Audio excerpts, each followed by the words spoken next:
Now, when you're not just one of the largest markets in the world, but one of the fastest growing as well, everybody wants a piece. Now, on the Indian two-wheeler scene, we have the Chinese, we have the Japanese, we have the Italians, the Germans, and now even the Taiwanese in the form of these three scooters that you see right here.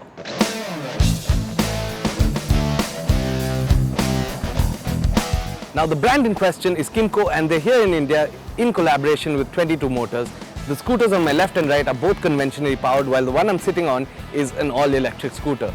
But this is no way to test the scooter. Let's get on the road and see what they really like to ride.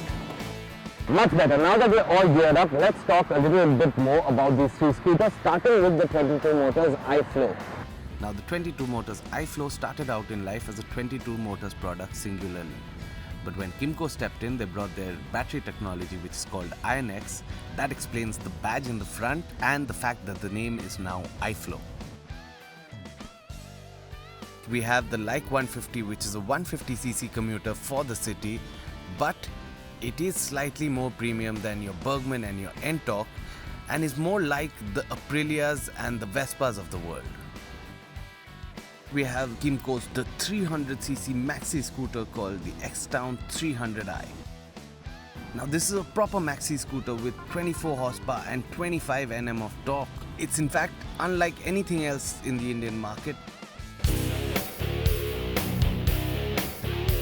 On the move, the Kymco 22 iFLOW is like any other scooter. Barring the eerie silence and the incredible amount of torque, 90 Nm to be precise, all of which comes in from the time you twist the wrist. Another thing you're going to realize is how incredibly light it is.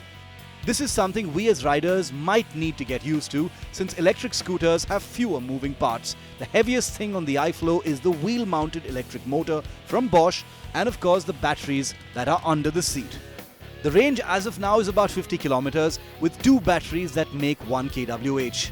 All considered, this is not a bad deal, even without Kymco's planned battery swapping stations. The fact that both batteries can be charged in 2 hours from a wall outlet means that by the time you're ready to head home from work, you have a fully renewed range.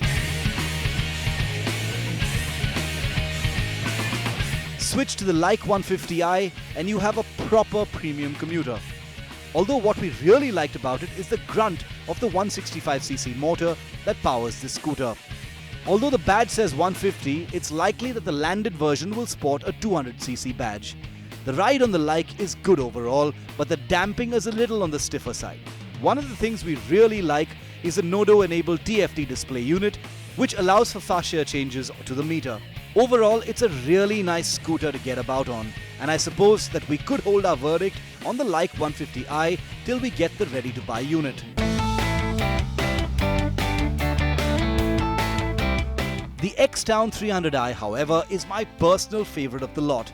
The entry-level maxi scooter makes a proper 24 HP and 25 Nm of torque and is seriously the first scooter that I have ever ridden that has made me want to hit the highway and go touring. Even in the city, the X-Town 300i manages to do a good job of masking its weight and size, and it's easy to maneuver even in crowded Delhi traffic. But the X-Town 300i really comes into its own on the highway. Even in the higher triple digits, the X-Town 300i is planted with very little to report in the form of vibrations. Sure, it's a little expensive, but it's very comfortable and makes a strong case for itself vis-a-vis similarly priced motorcycles as well. So we've had a whale of a day testing these three very different but very unique scooters from Kymco. Of course, once they land in India, they will look and feel a little different from their pre-production spec right now. But based on first taste, we really like what we see. Welcome to India, Kymco.